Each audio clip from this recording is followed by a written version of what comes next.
Hello dear students, let us study transistors applications as an amplifier. Transistor as an amplifier. What is that? What is an amplifier? Amplifier क्या होता है? Amplification मतलब होता है signal को increase कर देना. ठीक है, किसी भी सिग्नल का एम्पलीफायर, एम्पलीफिकेशन मतलब जैसे मैं धीरे धीरे बोल रहा हूँ, ठीक है, तो जो मेरा वॉइस जो है वो अगर एम्पलीफाई करना है तो मेरी वॉइस को क्या किया जाता है, पहले वोल्टेज सिग्नल में बदल दिया जाता है थ्रू सम मैकेनिज्म डिवाइसेस. ठीक है, जब वो वोल्टेज बनता है तो कम वोल्टेज है, अगर उस वोल्टेज को बड़ा वोल्टेज में बदल दिया जाए तो वो फिर किसी साउंड सिस्टम में ज़्यादा वाइब्रेशन क्रिएट कर पाएगा, और जब ज़्यादा वाइब्रेशन क्रिएट कर पाएगा तो फिर वो बड़ा हो जाएगा, बहुत ज़्यादा साउंड देगा. यही होता है जो माइक वगैरह है उसमें एम्पलीफायर लगा हुआ है. मैं आस्ते भी बोलूँगा तो किसी न किसी तरह से जा करके जो साउंड बॉक्स है उसमें जो डायाफ्राम लगा हुआ है उसके वाइब्रेशन को बड़ी तेज़ी से वाइब्रेट करता है, क्योंकि वहाँ वोल्टेज बढ़ा देता है. यहाँ पर छोटा सा वोल्टेज मिला, उसे चेंजेस मिला, और वहाँ साउंड बॉक्स में जा करके क्या करता है, स्पीकर में जो डायफ्राम लगा हुआ है उसके वाइब्रेशन को बढ़ा देता है. और इस बीच में हो क्या रहा है, इस बीच में ये इलेक्ट्रिकल सिग्नल है, वोल्टेज के फॉर्म में सिग्नल जा रहा है, वहां फिर जाकर के वोल्टेज के फॉर्म में जाता है और हाई वोल्टेज के फॉर्म में, और फिर वहां पर बदल रहा है. तो मतलब मोटा मोटी तौर पे ये समझिए कि क्या होता है एम्पलीफिकेशन, सिग्नल को चेंज कर देना, बढ़ा देना, चेंज क्या करना, बढ़ा देना. So transistor as an amplifier, amplifier means increasing amplitude. ठीक है, increasing amplitude, amplitude of what, like increasing voice signals, और इसी टाइप से कुछ भी हो सकते हैं, करंट सिग्नल, वोल्टेज सिग्नल. ठीक है, जो कॉमनली है वोल्टेज सिग्नल, नॉर्मली किसी भी चीज में हम लोग पहले वोल्टेज में करते हैं, उसी के सिग्नल को इंक्रीज कर देते हैं. ठीक है, but the kind of variation the wave form, voltage का जो इनपुट सिग्नल है उसके काइंड को, उसके जो मतलब वेरिएशन के फॉर्म को चेंज नहीं करते हैं, बस उसका एम्पलीट्यूड इंक्रीज कर दिया जाता है. The kind of variation the wave form remains same. Clear है, द काइंड ऑफ वेरिएशन और the wave form remains same. इसका क्या मतलब है, क्या इसका मतलब है? ठीक है, एक एग्जांपल के लिए लेते हैं, दिखाने के लिए, शो करने के लिए कि एम्पलीफिकेशन क्या है. मान लेते हैं कि ये एक यहाँ पर एक सिग्नल दिखा रहे हैं, जैसे ये सिग्नल. ठीक है, अब इसको अगर मुझे एम्पलीफाई करना है तो एम्पलीफिकेशन का मतलब हो जाएगा जो हमारा डिजायर्ड रिजल्ट है वो बता रहा हूँ, क्या होता है वो नहीं. जैसे मान लेते हैं कि ये पॉइंट है यहाँ पे, ये टाइम वोल्टेज वर्सेस टाइम है सपोज, और ये यहाँ पे, और जो जहाँ पे पीक मिल रहा है, जो जहाँ पे डाउन मिल रहा है, जो जहाँ पे वैसे ही रहेगा, केवल क्या हो जाएगा, उसका पीक चेंज हो जाएगा, वैल्यूज चेंज हो जाएगा. तो उसके लिए क्या करना है, जैसे ये यहाँ पे, यहाँ से ले आ रहा हूँ, ऐसे हुआ, फिर यहाँ पर यहाँ ये वैल्यू यहाँ पे आके 0 होना, ऐसे जा रहे हैं, फिर नेगेटिव जाना है, नेगेटिव में भी काफी ज्यादा चला जाएगा, फिर यहाँ टाइम केवल वाई एक्सिस में चेंज हुआ, stretching the signal along Y axis. ध्यान रहे, ठीक है, टाइम एक्सिस को नहीं डिस्टर्ब किए. एक पर्टिकुलर टाइम में जो भी वैल्यू था सिग्नल का, वो सिग्नल इधर बढ़ गया, इधर कम था, तो ये हो गया हमारा एम्पलीफिकेशन. ठीक है, transistors are the basic unit of any amplifier, remember it. बहुत अच्छा, इंटरेस्टिंग है. तो सबसे पहली बात ये हो गई कि ये सिग्नल समझ में आया. एम्पलीफिकेशन का क्या मतलब है, एम्पलीट्यूड का बढ़ना, वाई एक्स, टाइम का नहीं बढ़ना, टाइम का कौन है, एम्पलीट्यूड का बढ़ना. So like strengthening signal in Y direction. ठीक है, अच्छा, एम्पलीफायर सर्किट कैसा होता है, क्या होता है, किस चीज को, क्योंकि हम सिग्नल को एम्पलीफाई करेंगे ना, तो सबसे पहले तो ट्रांजिस्टर सर्किट बना लीजिए. ये लेते हैं ट्रांजिस्टर सर्किट. ट्रांजिस्टर सर्किट में ये कलेक्टर, एमीटर, बेस बना दिए. NPN है, सपोज कीजिए ये N है एज यूजुअल, P है, और ये N है जो हम लोग अभी तक बनाते आए हैं. तो सबसे पहले इनपुट सर्किट बना लीजिए. याद क्या करना है, इसमें याद नहीं करना है, इसको फॉरवर्ड बायस करना है, रजिस्टर दे करके फॉरवर्ड बायस कर दीजिए. फिर इसको कनेक्ट कर दिए कॉमन एमीटर मोड में, और फिर यहाँ से भी ले लिए एक, इसको भी कर दिए reverse bias, double battery show कर दी, इसको कर दिए अर्थिंग. ठीक है, और तो इसमें कुछ नहीं था. अब इसमें हम लोग क्या करेंगे, देखिए ये RL है, सपोज कीजिए लोड रेजिस्टेंस है, इसको हम लोगों ने VCC कहा था, इसको VBB कहा था. ये कॉमन एमीटर मोड में ट्रांजिस्टर्स है जो हम लोग बनाते आए हैं अभी तक. ठीक है, अच्छा, ये जो वोल्टेज है इसके B और E के बीच में, इसके और इसके बीच में वोल्टेज है, उसको हम लोग ऐसे बोल सकते हैं, यहाँ से यहाँ दिखा सकते हैं या इसी को थोड़ा आगे करके यहाँ से यहाँ दिखा दे रहे हैं, ठीक है। This voltage is VBE, right, VBE voltage कह सकते हैं। और यहाँ से जो वोल्टेज लेंगे इसको बोल लेते हैं VCE, ठीक है, कलेक्टर एमीटर के बीच का है। करंट का डायरेक्शन दिखा दीजिए, किधर किधर करंट जा रहा है। ये रहा, ये तो आपको ट्रांजिस्टर का हो गया। ये करंट आपका इधर IE आ रहा है और इस तरफ मतलब कि इस तरफ IB जा रहा है और कलेक्टर में इस तरफ IC जा रहा है, ठीक है। एम्प्लीफिकेशन पढ़ रहे हैं हम लोग, कैसे किसको करेंगे। अब क्या करते हैं कि जिस सिग्नल को एम्प्लीफाई करना है वो सिग्नल यहाँ पर डाल देना है, यहाँ पर, ठीक है, इनपुट सिग्नल के अंदर में। तो इसके लिए थोड़ा सा मैं मिटा करके रेजिस्टेंस को ऊपर कर दे रहा हूँ और यहाँ पर इनपुट सिग्नल डाल दे रहा हूँ, इनपुट सिग्नल। तो ये रेजिस्टेंस आ गया और यहाँ पर मैंने डाल दिया एक AC इनपुट सिग्नल, ठीक है। सपोज कीजिए ये V सोर्स वोल्टेज है जिसको मुझे एम्प्लीफाई करना है, क्लियर है। तो अब देखना है कि एम्प्लीफिकेशन कैसे और कहाँ पर होगा और कैसे होगा, ठीक है। आपको पता है ऑलरेडी, जो हम लोगों ने आउटपुट कैरेक्टरिस्टिक देखा है उसमें क्या था, अगर ये VC है और यहाँ पर IC है तो क्या क्या आया था कैरेक्टरिस्टिक में, कुछ इस टाइप का आया था ना, ऐसे जा करके ऐसे, फिर हमने बढ़ाया अलग अलग IB पर, अलग अलग IC का वैल्यू आया था ना। और ये जोन क्या था, सैचुरेशन जोन था, याद होगा। इसमें कोई फर्क नहीं पड़ता है आप कितना भी इंक्रीज डिक्रीज कीजिए। और ये जो जोन था ना आपका एक्टिव जोन था, ये जोन सैचुरेशन के अंदर का यहाँ का जोन, ये एक्टिव जोन था। तो एक्टिव रीजन जो है ना उसी में ये एम्पलीफायर का काम करता है, एक्टिव रीजन में ही एम्पलीफायर करे। कैसे करते हैं देखते हैं। एक्टिव रीजन कैसे, मान लेते हैं VBE है। अब let VO, let voltage signal input. तो इनपुट साइड में अगर हम लोग इक्वेशन लिखें, इनपुट साइड में इक्वेशन लिखा जाए वोल्टेज लॉ, तो यहाँ से यहाँ जंप करते हैं VBB हो जाएगा, फिर यहाँ से यहाँ जंप किए VS हो गया, फिर यहाँ से यहाँ जंप किए IB इंटू RB हो गया, इसको RB बोल लेते हैं, ठीक है। तो हमें अगर पहुंचना है यहाँ से लेकर के यहाँ, तो कैसे पहुंचेंगे, लिखेंगे VBB प्लस VS, ठीक है, माइनस IB RB, है ना, VBE that will be equal to VBE, so VBE, ठीक है। देख लीजिए किरचॉफ लॉ, यहाँ से यहाँ के बीच का difference that is VBE, that we can write ऐसे मूव करके यहाँ से यहाँ, फिर यहाँ से यहाँ, फिर यहाँ से यहाँ, फिर यहाँ से यहाँ, ठीक है, यहाँ से यहाँ आ गए। सो ये इक्वेशन बनता है। अब ये इक्वेशन बनता है, इसको अगर डेल्टा डिफरेंशिएट करेंगे तो डेल्टा VBE जो हमारा बनता है that becomes delta VBB plus delta VS minus delta IB RB। अब इसमें क्या क्या चेंज हो रहा है, क्या क्या नहीं हो रहा है, देखिए। Delta VBB do not changes, VBB constant है क्योंकि ये तो कांस्टेंट वोल्टेज है, देयरफॉर डेल्टा VBB क्या हो जाएगा, 0 हो जाएगा, कांस्टेंट तो चेंज नहीं होता है। और दूसरी बात है VB also remains almost constant, VBE remains almost constant, क्यों रहता है, फॉरवर्ड बायस में याद कीजिए इक्वेशन क्या होता था, ऐसे है ना, ऐसे। तो ये जो जोन है यही आपका VBE है। अगर आपको एक्टिव रीजन में रहना है, ठीक है, तो आपको ज़्यादा चांस नहीं मिल रहा है VBE चेंज करने का, क्योंकि ज़्यादा चेंज करिएगा तो आप कट ऑफ रीजन में चला जाएगा, फिर करंट ही फ्लो नहीं होगा। This is your cut off region, don't go here. Cut off region में नहीं जाना है आपको, ये रीजन में। तो आपको रहना है कौन से रीजन में, यहाँ ये वाले रीजन में। और ज़्यादा इंक्रीज भी नहीं हो सकता है क्योंकि इस रीजन में करंट का वैल्यू बहुत चेंज हो सकता है। This is IB VBE characteristic.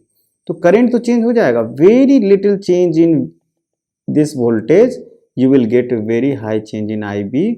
तो कहने का मतलब क्या हुआ कि अगर मान लीजिए BE चेंज हो रहा है, डेल्टा VBE चेंज होना चाहता है, हो रहा है, तो वो होने नहीं देगा क्योंकि IB एडजस्ट हो जाएगा ऐसे, जैसे कि ये इसी के आसपास रहे, ठीक है। तो नहीं होता है change, VB remains almost constant and the region is this curve, पहली बात। दूसरी बात, फिर आता है कि अगर डेल्टा वी एस चेंज हो रहा है, मतलब वी एस चेंज हो रहा है तो वी एस चेंज हो रहा है, और जबकि ये चेंज नहीं हो रहा है, ये चेंज नहीं हो रहा है, तो फिर क्या ड्रामा हो रहा है, कहीं ना कहीं यहाँ चेंज हो रहा है। और यहाँ कैसे चेंज हो रहा है, because of I B, variation of I B. I B यहाँ काफी वेरी कर सकता है, तो जो भी एडजस्टमेंट करना हुआ उसको वी बी को ऑलमोस्ट कांस्टेंट रखने के लिए वो यहाँ हो जाता है। क्लियर, कंफ्यूजन यहाँ नहीं होगा, ठीक है। सो देयरफॉर क्या हो जाएगा, V B, if V B is too less than that it will be in cut off region. Cut off region में हमें नहीं जानना है।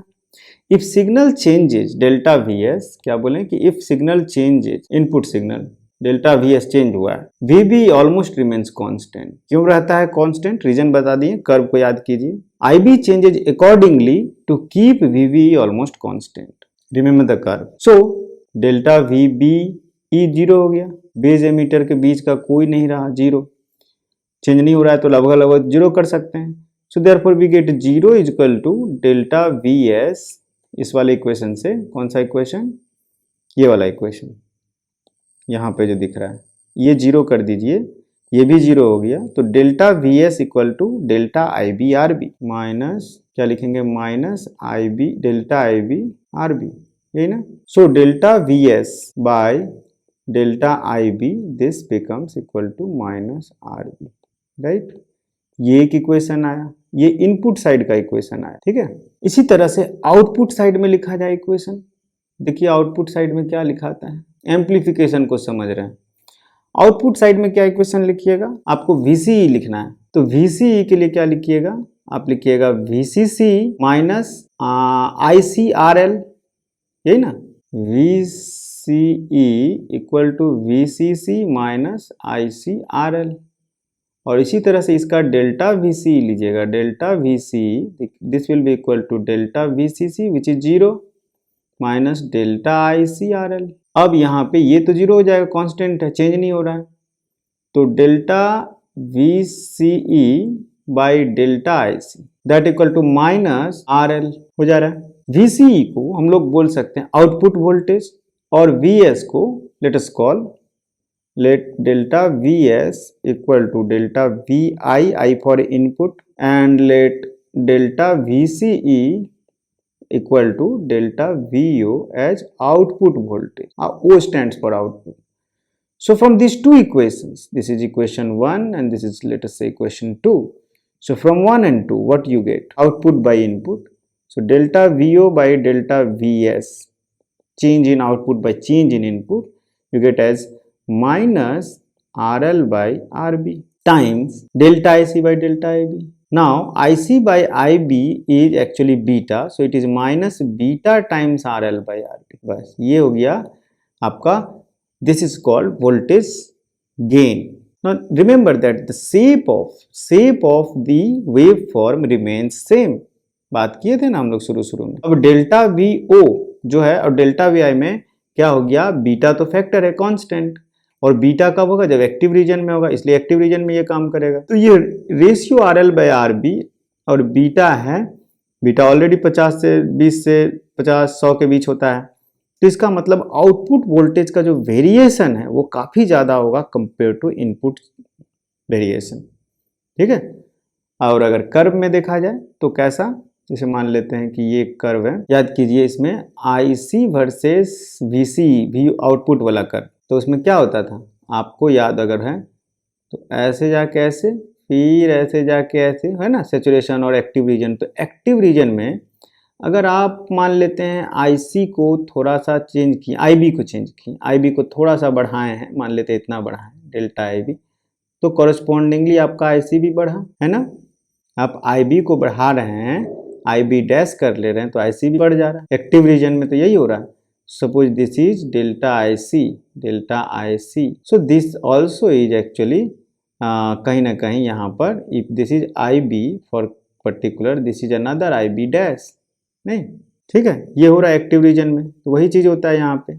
माइनस साइन का बहुत बड़ा सिग्निफिकेंस है यहाँ पर, जो माइनस साइन दिया गया है, what is that minus sign, तो ध्यान रहे minus sign indicates if the signal voltage is positive then output signal is negative, increases then output signal decreases. So minus sign indicates that if input signal is increasing then output signal is decreasing.